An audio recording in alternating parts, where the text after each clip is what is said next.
প্রিয় শিক্ষার্থীবৃন্দ, আসসালামু আলাইকুম। ধামরাই সরকারি কলেজের অর্থনীতি বিভাগের অনার্স দ্বিতীয় বর্ষ শ্রেণীর ছাত্রছাত্রীদের অনলাইন ক্লাসে স্বাগতম।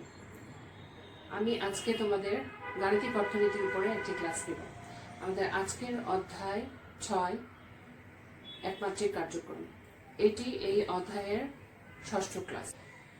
আমরা জানি একমাত্রিক কার্যক্রম এমন একটি গাণিতিক বিশ্লেষণ পদ্ধতি যার মাধ্যমে একটি একমাত্র উদ্দেশ্যমূলক অপেক্ষকের সর্বোচ্চ বা সর্বনিম্ন মান নির্ণয় করা হয় বা কাম্য মান নির্ণয় করা হয়, যেখানে বাধার শর্ত থাকে একাধিক এবং বাধার শর্ত সমূহ সমতা বা অসমতা আকারে থাকতে পারে। একমাত্রিক কার্যক্রম সমস্যা সমাধানের ক্ষেত্রে আমরা কয়েক ধরনের সমাধান দেখতে পাই। আমাদের আজকের টপিক একমাত্রিক কার্যক্রমের সাথে সম্পর্কিত কতিপয় সমাধানগুলো ব্যাখ্যা দাও। আমরা প্রথমেই বলবো একমাত্রিক কার্যক্রমে সমস্যা সমাধানের ক্ষেত্রে আমরা পর্যায়ক্রমে একাধিক সমস্যার সমাধান আমরা এখানে সমাধান করি। যেমন কয়েক ধরনের সমাধান এখানে পরিলক্ষিত হয়। যেমন প্রথমে আমরা বলবো সম্ভাব্য সমাধান। সম্ভাব্য সমাধান। এরপরে 2 নম্বর হচ্ছে মৌলিক সমাধান। মৌলিক সমাধান। 3 নম্বর হচ্ছে মৌলিক সম্ভাব্য সমাধান। দুটি একসাথে, মৌলিক সম্ভাব্য সমাধান। এরপরে 4 নম্বর হলো অমৌল সমাধান। অমৌল সমাধান। 5 নম্বর কাম্য সমাধান। কাম্য সমাধান। এখন এই সমাধানগুলোর বর্ণনা আমরা শিখব। প্রথমেই হচ্ছে কাম্য সমাধান। সম্ভাব্য সমাধান কাকে বলে? আমরা জানি একমাত্রিক কার্যক্রমে আমরা কাম্য মান নির্ণয় করি। যে কোনো একটি একমাত্রিক সমীকরণের আমরা কাম্য মান নির্ধারণ করতে পারি, যেখানে অসমতার সংখ্যা একাধিক হতে পারে। প্রথমে আমরা সংজ্ঞা পড়ব। সম্ভাব্য সমাধান কাকে বলে? লিনিয়ার প্রোগ্রামিং বা একমাত্রিক কার্যক্রমে বিবেচিত যে প্রকৃত চলক আমরা বিবেচনা করে থাকি, প্রকৃত চলকের যে মান সীমা শর্ত এবং অঋণাত্মকতা শর্ত পূরণ করে তাকে বলা হয় সম্ভাব্য সমাধান। আমরা জানি একমাত্রিক কার্যক্রমে আমাদের যে কোনো একটি সমীকরণ, একমাত্রিক সমীকরণ, সেটিকে আমরা বলতে পারি উদ্দেশ্যমূলক অপেক্ষক। এই সমীকরণের আমরা কাম্য মান নির্ধারণ করি। কাম্য মান বলতে আমরা বুঝি সর্বোচ্চ মান অথবা সর্বনিম্ন মান। কাজে আমরা এখানে একটা এক্সাম্পল দিতে পারি। একটি আয় অপেক্ষক আর হচ্ছে 2x1 + 4x2 যদি হয়, তাহলে একজন উৎপাদনকারী অথবা একজন ক্রেতা উভয় তাদের আয় সবসময় সর্বোচ্চ করতে চায়। এখন এখানে যদি কিছু সীমা শর্ত থাকে, সীমা শর্ত একের বেশি থাকবে, x1 + 3x2, আমরা এখানে দুইটি ধরবো বা দেখাবো, 6, আরেকটি হচ্ছে 3x1 + 3x2 ≤ 9। আয় অপেক্ষককে বা উদ্দেশ্যমূলক অপেক্ষককে আমরা 1 নম্বর সমীকরণ দ্বারা দেখাবো এবং সীমা শর্তকে আমরা 2 ও 3 নম্বর সমীকরণ দ্বারা আমরা দেখাবো। এখন এখানে প্রকৃত চলক কাকে বলে? উদ্দেশ্যমূলক অপেক্ষকের যে চলকগুলি এখানে ব্যবহৃত হয় সেটি হচ্ছে প্রকৃত চলক। এই প্রকৃত চলকের সম্ভাব্য সমাধান কি? এই প্রকৃত চলকের যে মান সীমা শর্ত, অর্থাৎ এই সীমা শর্ত আমাদের এখানে দুইটি আছে, সীমা শর্তকে পূরণ করবে, সীমা শর্ত এবং অঋণাত্মকতার শর্ত পূরণ করবে। এখানে আরেকটি শর্ত আমাদের আছে, অঋণাত্মক শর্ত। একমাত্রিক কার্যক্রমে অঋণাত্মক শর্ত, সেটি কি? সেটি হচ্ছে এই যে প্রকৃত চলক x1 x2 থাকবে, এদের মান কখনোই ঋণাত্মক হবে না, হয় শূন্যের সমান হবে অথবা শূন্যের চেয়ে বড় হবে। এটিকে আমরা 4 নম্বর সমীকরণ বলতে পারি। এটি হচ্ছে একটি একমাত্রিক কার্যক্রমের একটি সেট বা মডেল। এখন সম্ভাব্য সমাধান কি?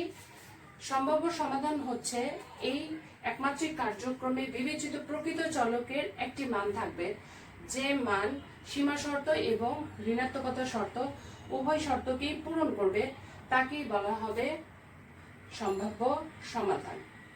এবং সম্ভাব্য সমাধানের সমন্বয়ে সম্ভাব্য অঞ্চল বা ফিজিবল রিজন গঠন করা হয়। সম্ভাব্য সমাধান থেকে আমরা যে অঞ্চলটা পাবো সেই অঞ্চলের নাম হচ্ছে সম্ভাব্য অঞ্চল।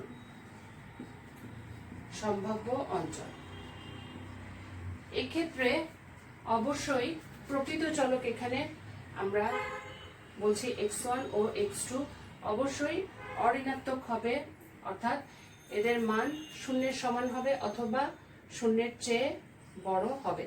এবং পাশাপাশি সম্ভাব্য সমাধানের ক্ষেত্রে আমরা যে আলগা চলকগুলি আমরা যোগ করব, সেই আলগা চলক s1 s2 এর মানও হবে শূন্যের সমান অথবা শূন্যের চেয়ে বড়। এই দুইটি বৈশিষ্ট্য যদি এখানে মিলে যায়, তাহলে আমরা বলবো এই সমাধান অঞ্চলটি হবে সম্ভাব্য সমাধান অঞ্চল। এখন আমরা একটি চিত্রের সাহায্যে এটি দেখাতে পারি। সম্ভাব্য সমাধান এবং সম্ভাব্য সমাধান অঞ্চলকে আমরা চিত্র আঁকার সময় অবশ্যই এই যে সমীকরণ দুটি, অঋণাত্মক যে শর্ত দুটি থাকবে, এই শর্ত দুটিকে আমরা প্রথমে সমতায় নিয়ে আসব। প্রথমে আমরা লিখব এই অসমতাগুলোকে, এখানে অসমতা আছে দুইটি, গুলিকে সমতায় আনার জন্য, এই সমস্যাটি হচ্ছে সর্বোচ্চকরণের সমস্যা, প্রত্যেকেই আয় সর্বোচ্চ করতে চায়। সমতায় আনার জন্য আমরা আলগা চলক যোগ করে পাই। আমরা আলগা চলককে আমরা বলবো স্ল্যাগ ভেরিয়েবল, আমরা s দ্বারা দেখাবো। যোগ করে পাই x1 প্লাস 3x2 প্লাস,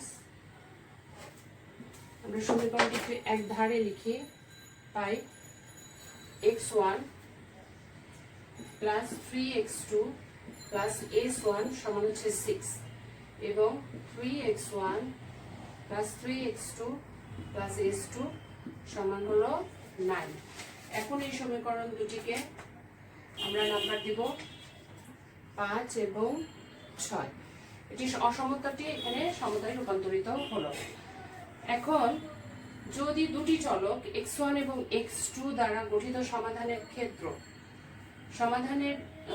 ক্ষেত্রে যদি চলক সমূহের মান ঋণাত্মক না হয়, অর্থাৎ x1 এবং x2 যদি কমপক্ষে 0 হয়, তাহলে আমরা কি পাবো? এখানে x1 সমান x2 সমান 0 হলে আমরা কি পাবো?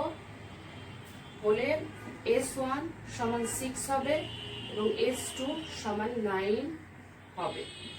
s2 সমান 9 হবে। এটি একটি সম্ভাব্য সমাধান, অর্থাৎ x1 সমান x2 সমান 0, এটি হচ্ছে একটি সম্ভাব্য সমাধান, যেখানে s1 এর মান হচ্ছে 6, এটিও শূন্যের চেয়ে বড়, এবং x2 এর মান হচ্ছে 9, এটিও হচ্ছে শূন্যের চেয়ে বড়। কাজে x1 এবং x2 এর এই মানকে আমরা একটি সম্ভাব্য সমাধান বলতে পারি, কারণ এক্ষেত্রে চলকগুলির মান সীমা শর্ত ও অঋণাত্মকতা শর্ত উভয়ই পালন করেছে। সীমা শর্তের সংখ্যা এখানে কয়টি? সীমা শর্তের সংখ্যা হচ্ছে 2টি। প্রকৃত চলকের সংখ্যাও এখানে 2টি, এবং পাশাপাশি এখানে প্রকৃত চলক এবং ঘাটতি চলক উভয় ধরনের চলকেরই এখানে অঋণাত্মকতা শর্ত পালিত হয়েছে। কাজেই আমরা বলতে পারি x1 সমান 0 এবং x2 সমান 0, এটি একটি সম্ভাব্য সমাধান।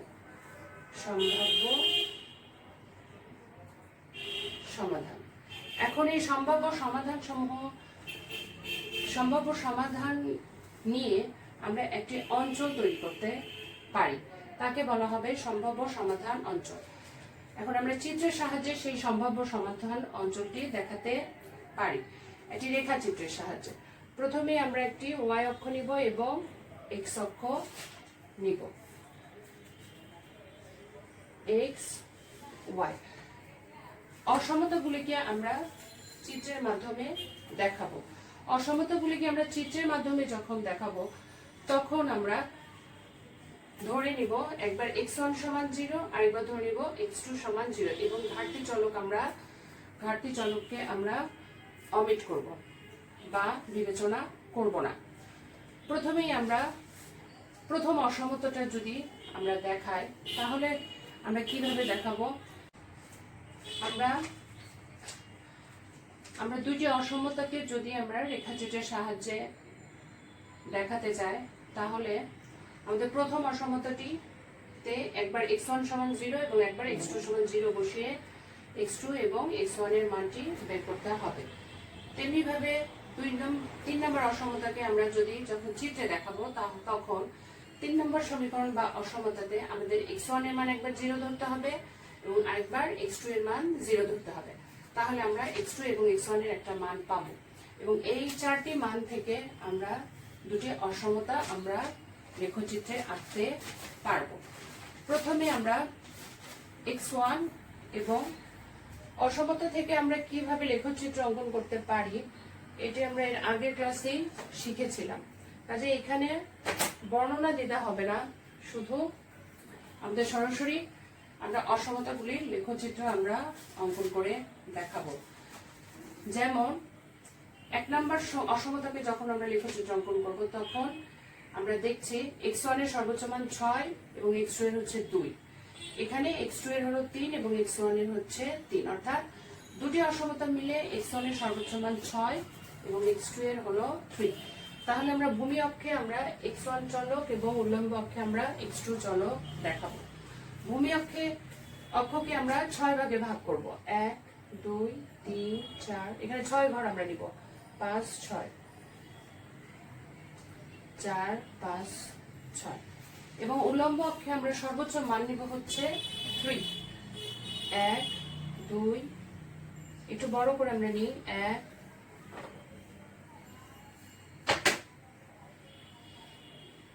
2 3। এখন আমরা প্রথম অসমতাটি আঁকবো, তাহলে আমাদের নিতে হবে এই দুইটি মান, অর্থাৎ একবার x1 সমান 0 হলে x2 হবে 2, x1 0 x2 হবে 2, আমরা পাবো এই বিন্দু। এবং x2 সমান 0 হলে x1 পাবো হচ্ছে 6, x2 এখানে 0, x1 এর দিকে আমরা যাব হচ্ছে 6 ঘর।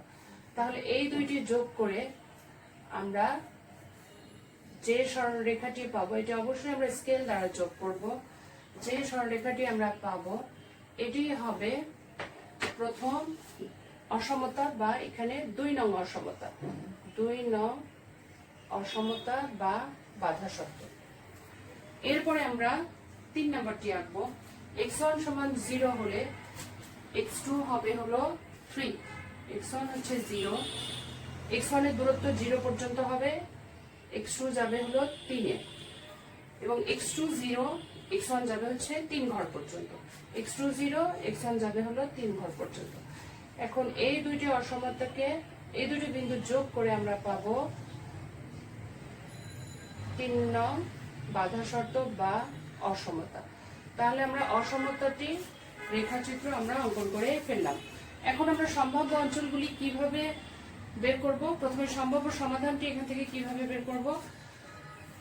এখানে আমরা সম্ভাব্য সমাধানের সম্ভব নয় যে আমরা দেখছি যে উভয় সীমা শর্ত পূরণ হয় এমন এলাকা এখানে আমরা যদি নাম দিই, এটি হচ্ছে ও, এরপরে হচ্ছে এ এন ডি। এখানে প্রথম বাধা শর্ত হচ্ছে সিডি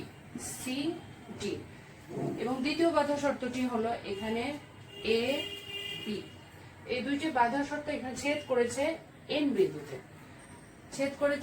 বিন্দুতে, কাজেই আমরা বলতে পারি উভয় সীমা শর্ত পূরণ হয় এমন এলাকা হবে OAND। প্রথম সীমা শর্ত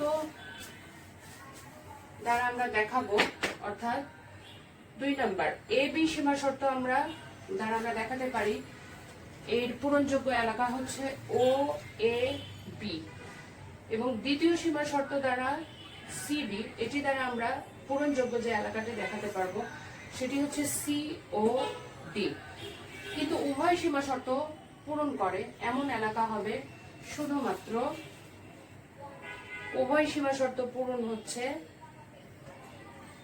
OAND, শুধুমাত্র এই এলাকাটিতে। আমরা বলতে পারি OAND তে উভয় সীমা শর্ত পূরণ হয় বা বাধা শর্ত পূরণ হয়। OAND এই এলাকাকে আমরা গ্রহণযোগ্য এলাকা বা ফিজিবল রিজন আমরা বলতে পারি, কারণ এই এলাকার যে কোনো বিন্দুতে x ও এই এলাকার যে কোনো বিন্দুতে আমরা যদি প্রকৃত চলক ধরি, প্রকৃত চলক আমরা যদি ধরি x1 ও x2, তাহলে এই উভয়ের মান এখানে অবশ্যই ধনাত্মক হবে অথবা শূন্য হবে। কাজেই এই এলাকার যে কোনো বিন্দুতে এই রেখাচিত্রের উপরে অথবা এর ভিতরে ফিজিবল রিজন, এই এলাকার যে কোনো বিন্দুতে আমরা x1 এবং x2 চলকের অঋণাত্মক মান আমরা ধনাত্মক বা শূন্য পাবো। এই জন্য এই এলাকার যে কোনো বিন্দু লিনিয়ার প্রোগ্রামিং এর সম্ভাব্য সমাধান প্রকাশ করবে, এবং এই পুরো এলাকাটিকে বলা হবে সম্ভাব্য সমাধান অঞ্চল।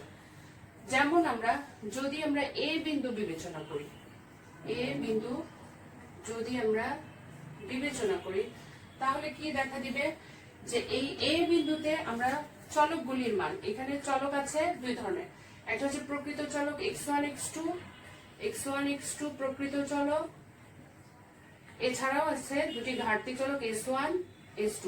এখন এই চলকগুলির মানটা কত হবে প্রত্যেকটা বিন্দুতে, যে কোনো বিন্দুতে। আমরা যদি ধরি এ বিন্দুতে, তাহলে এখানে খেয়াল করে দেখো, এ বিন্দুতে x1 এর মান হচ্ছে 0, অর্থাৎ কোনো দূরত্বই অতিক্রম করে নাই x1 বরাবর।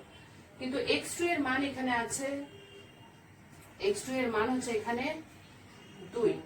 কাজেই আমরা বলতে পারি এই বিন্দুটি হচ্ছে একটি সম্ভাব্য সমাধান। অতএব এই বিন্দুটি হচ্ছে এই বিন্দুটি সম্ভাব্য সমাধান, কারণ এখানে প্রকৃত চলক x1 এবং x2 এর মান 0 অথবা 0 এর চেয়ে বড়, সম্ভাব্য সমাধান।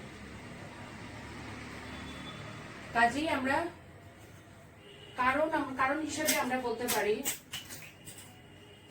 এই বিন্দুটি হচ্ছে একটি সম্ভাব্য সমাধান। কারণ হিসেবে আমরা বলতে পারি এখানে x1 সমান 0 এবং x2 হচ্ছে, x1 এর মান হচ্ছে 0 এবং x2 এর মান হলো 2। এটি একটি কারণ। আরেকটি কারণ হচ্ছে, এটা 1 নাম্বার। আর 2 নাম্বার কারণ হলো এখানে ঘাটতি চলকের অবস্থাটা কি, ঘাটতি চলক s1 এবং s2 এর মানটা কত হবে, s1 এর মান হবে এখানে 0 এবং s2 এর মান হবে এখানে 3। কাজেই আমরা বলতে পারি এই বিন্দুটি হচ্ছে একটি সম্ভাব্য সমাধান। আবার তেমনি ভাবে আমরা এখানে s1 এবং s2 এর মানটা কিভাবে পাবো, s1 এবং s2 এর মানটি আমরা আসলে পাবো, s2 এর মানটি আমরা পাবো ab যে অসমতা আছে, অর্থাৎ 2 নাম্বার অসমতা।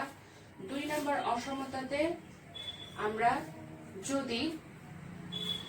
যদি x1 এবং x2 এর মান বসাই, তাহলে আমরা s2 এর মান পাবো। অর্থাৎ 5 নং সমীকরণে 5 নং এ আমরা হতে পাই x1 এর মান বসাবো হচ্ছে 0 প্লাস 3 ইন্টু x2 হচ্ছে 2 প্লাস s1 সমান হচ্ছে 6।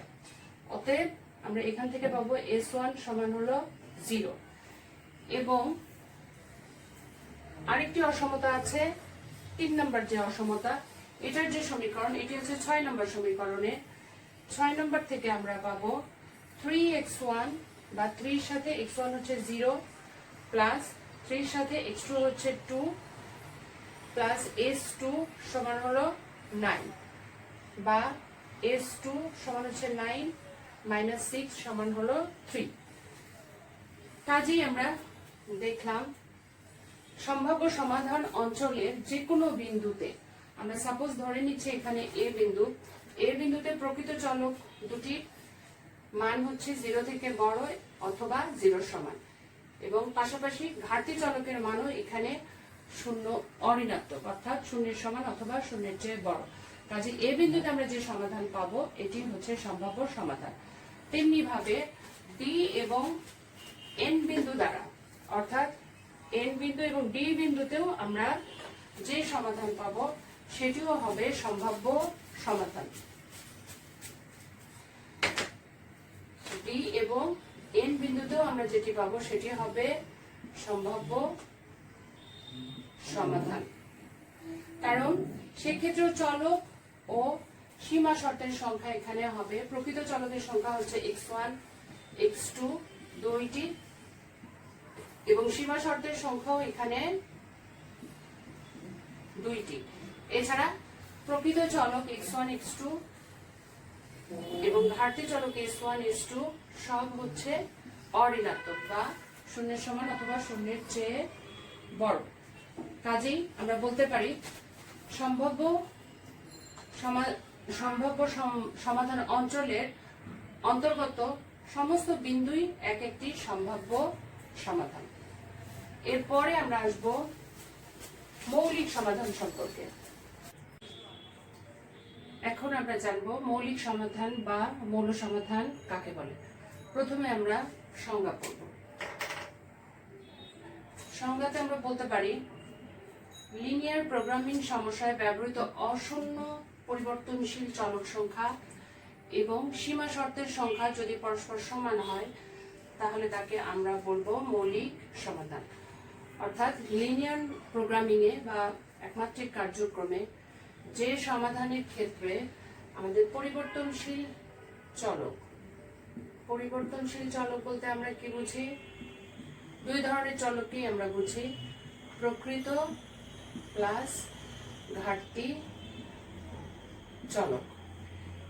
এই চলক সমূহের সংখ্যা, এই চলক সমূহের প্রকৃত সংখ্যা এবং ঘাটতি চলক সংখ্যা। আমরা জানি প্রকৃত চলক হচ্ছে, আমরা যদি এখানে আমরা বিবেচনা করব সীমা শর্ত দুইটি, তাহলে এখানে প্রকৃত চলক হবে, আগের উদাহরণটি আমরা এখানে ব্যবহার করব, প্রকৃত চলক হবে x1 x2। আমাদের আগের এক্সাম্পলটি ছিল কি? আগের এক্সাম্পলটি ছিল আই অপেক্ষক হচ্ছে সর্বোচ্চকরণের সমস্যা, সেটি আমরা লিখেছিলাম আই অপেক্ষক আর সমান হলো 2x1 প্লাস 4x2। আমরা এক্সাম্পল হিসাবে আগের উদাহরণটি আমরা দেখাবো, এবং এখানে সীমা শর্ত ছিল দুইটি। প্রথম সীমা শর্ত হচ্ছে x1 plus 3x2 less than or equal to হচ্ছে 6, এবং দ্বিতীয় সীমা শর্ত হচ্ছে 3x1 plus 3x2 less than or equal to হচ্ছে 9। উদ্দেশ্যমূলক অপেক্ষককে আমরা 1 নম্বর সমীকরণ, এটি হচ্ছে 2 নম্বর সমীকরণ এবং এটি হচ্ছে 3 নম্বর সমীকরণ দ্বারা আমরা দেখাই। এবং অঋণাত্মক শর্ত আমরা এখানে বিবেচনা করব। প্রকৃত চলক x1 x2 অবশ্যই 0 থেকে বড় হবে অথবা শূন্যের সমান হবে। এটি হচ্ছে 4 নম্বর সমীকরণ। এটি আমরা ধরি। একমাত্রিক কার্যক্রমের একটি মডেল বা সেট যদি এরকম হয়, সর্বোচ্চকরণের হয়, সেক্ষেত্রে আমরা এখন মৌলিক সমাধান আমরা কিভাবে বের করব। এখন মৌলিক সমাধান বা মৌল সমাধানের সংজ্ঞা আমরা দুই ভাবে দিতে পারি। প্রথমটি হচ্ছে লিনিয়ার প্রোগ্রামিং সমস্যায় ব্যবহৃত পরিবর্তনশীল চলক এবং এই পরিবর্তনশীল চলকগুলি অবশ্যই হতে হবে অশূন্য। অশূন্য মানে কি?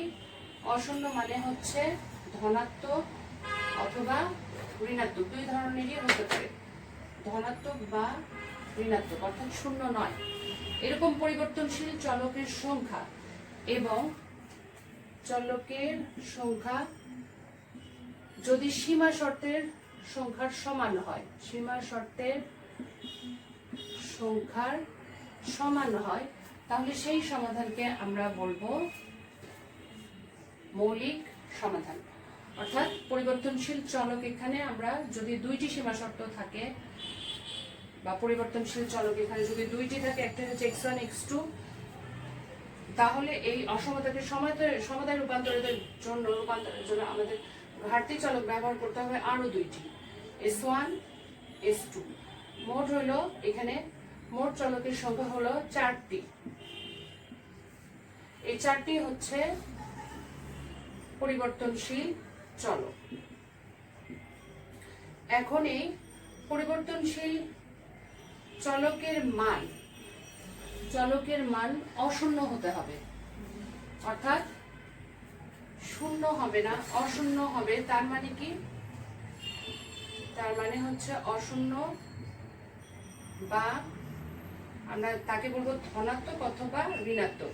এই ধনাত্মক বা ঋণাত্মক মান সম্বলিত চলকের সংখ্যা যদি সীমা শর্তের সংখ্যার সমান হয়, অর্থাৎ এখানে আমরা সীমা শর্ত দুইটি নিয়েছি, কাজেই এখানে x1 x2 এবং s1 s2 এই 4টি চলকের চারটির মধ্যে যে কোনো দুইটির মান যদি প্লাস অথবা মাইনাস হয়, অর্থাৎ শূন্য নয়, অশূন্য এরকম হয়, তাহলে কি হবে? যদি অশূন্য মান বিশিষ্ট চলকের সংখ্যা এবং সীমা শর্তের সংখ্যাও যদি দুটি হয়, তাহলে যে সমাধান আমরা পাবো, সীমা শর্ত এখানে দুইটি, তাহলে যে মানটি আমরা পাবো, অর্থাৎ 4টির মধ্যে 2টির মান যদি প্লাস অথবা মাইনাস হয়, যেমন আমরা বলতে পারি, উদাহরণ দিয়ে আমরা বলতে পারি x1 এর মান হয়তো 3 এবং s1 এর মান হচ্ছে -4, আর বাদ বাকি দুইটি হচ্ছে 0, x2 0 s2 0, তাহলেও আমরা বলতে পারবো, অর্থাৎ এখানে যে কোনো দুটি চলকের মান হচ্ছে অশূন্য, অর্থাৎ একটা হচ্ছে পজিটিভ, একটা হচ্ছে নেগেটিভ হতে পারে, অথবা দুটি পজিটিভ বা দুটি নেগেটিভ হতে পারে। কিন্তু এই অশূন্য মান বিশিষ্ট চলকের সংখ্যা এবং সীমা শর্তের সংখ্যা যদি সমান হয়, তাহলে যে সমাধান আমরা পাবো তাকেই আমরা বলবো মৌলিক সমাধান। মৌলিক সমাধানের আরেকটি সংজ্ঞা আছে, সেটি হচ্ছে লিনিয়ার প্রোগ্রামিং এ প্রদত্ত বাধা শর্তগুলোকে যদি সমতায় রূপান্তর করে লেখচিত্র অঙ্কন করা হয়, অর্থাৎ যে কোনো লিনিয়ার প্রোগ্রামিং সমস্যায় যদি আমরা ধরি সমস্যাটি হচ্ছে সর্বোচ্চকরণের সমস্যা, আই অপেক্ষককে সর্বোচ্চকরণের সমস্যা, এইটাকে যদি আমরা এখন লেখচিত্র অঙ্কন করি, লেখচিত্র অঙ্কন করতে গেলে আমাদেরকে এই অসমতাগুলিকে আমাদের সমতায় রূপান্তর করতে হয়। এই সমতায় রূপান্তর করে আমরা যে লেখচিত্রটা আমরা অঙ্কন করব, এখানে এই সমস্যাটির লেখচিত্র হচ্ছে এটি আমরা আগেই শিখেছি। এই যে লেখচিত্রটি আমরা অঙ্কন করব, এই লেখচিত্র অঙ্কন করলে যে কৌণিক বা চরম বিন্দুগুলি পাওয়া যাবে, এদের প্রত্যেকটিকে লিনিয়ার প্রোগ্রামিং এর বেসিক সলিউশন বা মৌলিক সমাধান বা মৌল সমাধান বলা হয়। অর্থাৎ এই প্রদত্ত আমরা ধরে নিচ্ছি এখানে আই অপেক্ষক 2x1 + 4x2 এবং সীমা শর্ত দুইটি আছে, অঋণাত্মক শর্ত একটি আছে। এই সেটটিকে বা মডেলটিকে আমরা যখন আমরা চিত্র উপস্থাপন করার পরে আমরা এখানে কৌণিক বিন্দু পেলাম। কয়টি কৌণিক বিন্দু পেলাম? এখানে আমরা 6টি, একটা ও 1 2 3 4 5 6। অর্থাৎ আমরা চিত্রের বর্ণনাটা দিব কিভাবে? চিত্র হচ্ছে এবি হলো 2 নম্বর সীমা শর্ত এবং সিডি হচ্ছে 1 নম্বর সীমা শর্ত দেখানো হয়েছে। চিত্র অনুযায়ী আমরা পেলাম ও এ সি এন বি। আমরা এখন লেখচিত্রের সাহায্যে মৌলিক সমাধান দেখাচ্ছি। লেখচিত্রের সাহায্যে যখন আমরা মৌলিক সমাধান দেখাবো তখন আমরা প্রথমে একটি মডেল ধরে নিব একটি একমাত্রিক সমস্যা এবং তার একটি লেখচিত্র আমরা আঁকবো। লেখচিত্রে আমরা এ বি এবং সি ডি দুটি বাধা শর্ত আমরা আঁকলাম এবং এরপরে চিত্র অনুযায়ী আমরা ও এ সি এন বি মোট 6টি পাবো। ও ডি এই 6টি হচ্ছে আমরা 6টি কৌণিক বিন্দু পেলাম। এই 6টি কৌণিক বিন্দুর প্রত্যেকটি হচ্ছে মৌলিক সমাধান আছে বা এর প্রতিটি বিন্দু এক একটি মৌলিক সমাধান প্রকাশ করে। কৌণিক বিন্দু 6টি কৌণিক বিন্দু মৌলিক সমাধান প্রকাশ করে।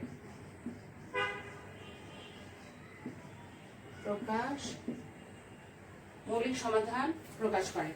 আমরা এক্সাম্পল দিতে পারি সি বিন্দুতে, যেমন সি বিন্দুতে সমাধান কি হবে। এখানে খেয়াল করো, সি বিন্দুতে সমাধান মানে হচ্ছে এখানে x1 এর মান কত, x2 এর মান কত, s1 এর মান কত, s2 এর মান কত। আমরা খেয়াল করে দেখব যে এইখানে x1 এর মান হচ্ছে 0, অর্থাৎ কোনো দূরত্বই অতিক্রম করে না। x1 সমান হচ্ছে 0। x2 এর মান হচ্ছে 3, x2 হলো 3। এখন x1 এবং x2 এর মান যখন আমরা 2 এবং 3 নম্বর অসমতাতে বসাবো তখন আমরা এখানে ফার্স্ট এই অসমতাকে আমরা ঘাটতি চলক দ্বারা যুক্ত করে সমতায় রূপান্তর করতে হবে। যদি আমরা সমতায় রূপান্তর করি তাহলে কি হবে, x1 plus 3x2 plus s1 সমান হবে 6 এবং 3 নম্বর অসমতাকে আমরা 3 নম্বর সমীকরণকে বা 2 নম্বর অসমতাকে যদি আমরা এখন সমতায় রূপান্তর করি তাহলে হবে 3x1 plus 3x2 plus s2 সমান হচ্ছে 9।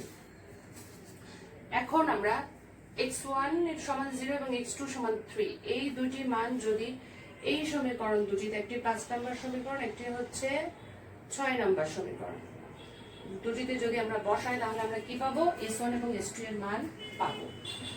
তাহলে আমরা সি বিন্দুতে সমাধানগুলি কি হবে, সি বিন্দুতে x1 সমান 0, x2 সমান 0 এবং সি বিন্দুতে তাহলে s1 কত হবে, সি বিন্দুতে s1 হবে x1 0 এবং x2 যদি 3 আমরা এখানে বসাই তাহলে হবে s1 এর মান 3 3 এখানে বসাবো 3, 3 3 9, 6 থেকে 9 বিয়োগ দিলে হচ্ছে -3 এবং s2 এর মান কত হবে, s2 এর মান বসাতে গেলে x1 সমান 0 হয়ে যাবে এটা, আর এখানে x2 হচ্ছে 3 বসলে হবে 3 3 9, তাহলে s2 এর মান হবে 0। তাহলে আমরা বলতে পারি সি বিন্দুতে আমরা যে সমাধান পেলাম এটি একটি মৌলিক সমাধান।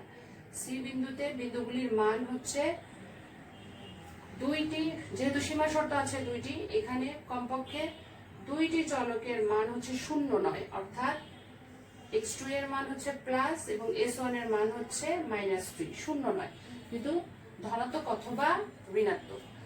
কাজেই অশূন্য মান বিশিষ্ট চলকের সংখ্যা এবং সীমা শর্তের সংখ্যা এখানে সমান।